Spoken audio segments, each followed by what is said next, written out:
Picture this, if you will. You've just joined a dynamic Toastmasters club. You've been in that situation. You join a club, you see at least 20, 25 members. You hear these great dynamic speeches. You say you want to be a speaker like that, or you want to learn to lead. You come a few more times, you join, and you notice something is happening. The big attendance is not there anymore. The meetings are not as dynamic as it was. Year 2, you notice even more you're not quite getting the same effect that you had at that very first meeting. Year 3, you're lucky if you have 5 people show up for a meeting. How many of you have seen that or experienced that? Or heard about it? I've been in Toastmasters a good number of years, and I've decided to ask the question, why is that happening? Why is it that clubs that have been around for years are struggling, trying to build membership, struggling, trying to keep their club going? That concerns me. I started to ask some questions as I examined some of my own clubs. And I have an answer. Not all the answers, but a few answers. And a few answers I'm going to share with you in stages. Picture this, if you will. The person is walking, dragging a block. Puts the block there. They go back, they grab another block, they're dragging the block, and they put the block there. And they make sure it's firm, they make sure it's secure, they make sure it can stand against wind or pressure. It's called building a foundation. I can't prove this, but I have a suspicion that some of our foundation is not strong. Now that may vary what type of foundation you may be asking. Cynthia, what type of foundation? Well, it may vary with your club. But I'm going to throw out something. You may agree or disagree. That's okay. This is America. That's why we love it. Don't get shot when you disagree with somebody. I believe some of the issue is the leadership. Leadership.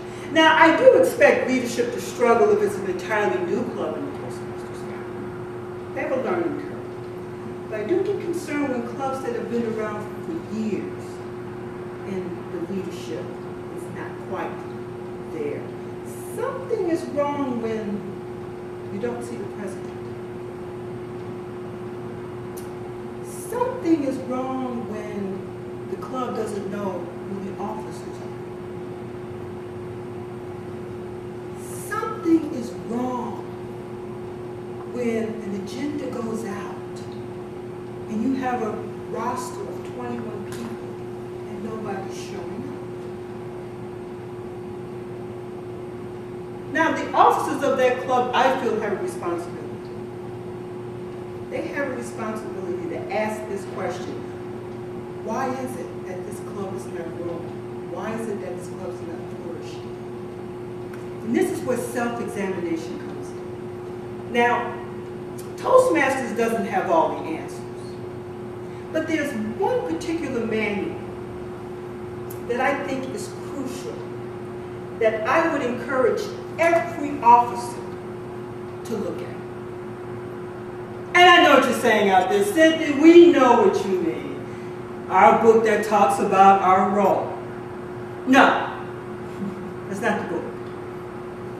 It's a book you hear about later in your Toastmasters journey, which I think should be brought to the forefront. And it's the Manual on High Performance Leadership. See, what is that? Well, it's a manual that you decide to do a project, a high performance project, towards your, what we call your Advanced Leadership Silver. I think that manual should be first. Let me tell you why. That manual pictures the theory or the profile of a leader. The profile of a leader. And I have made a commitment from this point on any project I take, whether it's in Toastmasters, whether it's in church or other organizations, and if I'm in a leading role, I may not have the title of leader, but in a leading role, I'm going to gauge that profile. You probably ask me, Cynthia, what's their profile? Well, it covers 6 elements. The first one is values and goals, or values and missions is probably a better way to put it. If you don't know, if the head of an organization doesn't set a mission or the purpose of their group, nobody really has any general direction. No one. And even in setting that, the next phase of that profile is, how do I now persuade you to buy into my vision? What is the benefit of that? And then from that point, the next step is, now I've got you. I've brought you into my vision. How do I guide you in the direction? I call that part 1 of leadership. And I think every single officer who takes a role in the Toastmasters organization club needs to spend just as much time looking at those 3 elements, as well as the man, but really saying to themselves, what is it we want this club to stand for? And I really believe if we do that more, we won't be living our clubs from year to year, but we'll actually start setting long-term visions for our club. So my challenge to each of you, pick up a copy of that book. Give me a call and let's discuss more in detail how we can help ground your club by grounding you more as a leader. That's sort of where I'm going with that now. Okay, great. Get up there. Because I really think that's the problem. Oh, I'm sorry. No worries. Some thoughts. You can remain standing. No, I Okay. Pen writes better. Okay. Well, you'll be redoing this thing too, and we'll record the thing. Picture this is good and strong. Gestures good. Repetition is fun. It's just a draft, so I know you're just kind of spitballing some things. But just a few large things I think you can develop, in my opinion. Okay. First of all, remove the phrase "if you will." Okay. Because "if you will" invites them to say, "No, I won't." Okay. Just use the simpler phrase, picture this, imagine, Okay. do it. All right. Those are hypnotic words. If you will gets people away, wait a minute, you're trying to trick me into doing something here. But the word picture this, it's like picture an elephant. I say, if you will picture an elephant, then you say, hey, no elephant going in my head. But you say picture an elephant, boom, elephant's right there. Okay, and I thought of that. Okay. So that's the first thing. The second thing is everywhere you have the word we need to, change it to you. Thank you.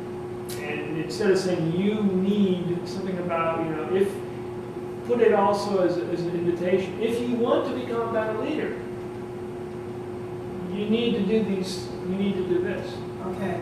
If you want to, or if you're on the track of, if you're elected, decide to become an officer, and you want to do a good job, then you'll want to do this sort of thing. Does that make sense? Mm-hmm. So if you will, so you kind of invite them to. And then you can also do, as I said, you can also do the negative, the push and pull. If you don't care about leadership, you don't really care, you don't care if the club's here tomorrow, it doesn't matter to you, you can do whatever you want. But if you want to be a leader, you want to be an officer, you want to write with your club, so the club is still here after your term is over. Mm-hmm. This is what you need to do. Okay. Then you need works out okay, because it's a condition thing. So, and then you can say, well, if you don't believe it, try it. Mm-hmm. And that's another thing. Another thing about it, yes, is technique. Now here's something I learned from Craig Valentine. A lot of people don't have a technique. They just say, go to the leadership thing and go through the stuff, but you want a technique. You sort of had it in the process, but make it clear. Create your mission and vision. Get people to buy it. So then that becomes, an invitation offer or whatever. To say, if you want to develop as a leader, then, do this. So it's sort of like the steps. Yeah, exactly. So Okay. that's the process steps you're going to Okay. I don't know. That would come back to most things, but sign off. What are your thoughts? Yeah, define what attributes of the leader. Maybe I didn't that that's what I think. Okay. What are the attributes of the leader? Other than that, the experience. So you feel it would be helpful to define at least what is a good leader? What are the attributes you want to see? Why don't you Interesting. try that again? Do that again, and start from the part where at the beginning. You just start with picture this, and use the word you throughout. Just tell your little story. Okay. Just try that. That was the picture you joining a club. Is that Yeah. So picture this. That's It's all right. It's all right. Age It's didn't creation quite process. stick with you in long-term memory anymore. So, second start. Picture this. Picture this. You have just joined your first Toastmasters Club. One small suggestion there. Mhm. One with public hand. So, Oh, those are few. that's right, the accusatory figure. Picture this. You have just joined your first Toastmasters Club. You feel good about yourself. You are sitting in a room full of individuals who are learning along with you. 20 or so dynamic meetings. You continue to come. Year 2, you walk into the room, but you notice something's a little different. Not as many people. Not as dynamic as the club used to be. You recall back in your memory, I remember when I first joined, I remember seeing all the officers here. I didn't quite see that anymore. Year 3, you really notice something. You notice you can barely, club, barely fill an agenda. You yourself was not as motivated as you used to be. You notice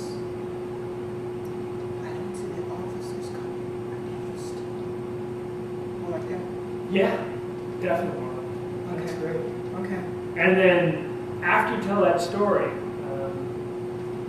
a little bit longer pause, and then say, "Have you experienced that in your or something like that?" Okay. So go back to the end of that story with a little longer pause, and then say, "Have you experienced that?"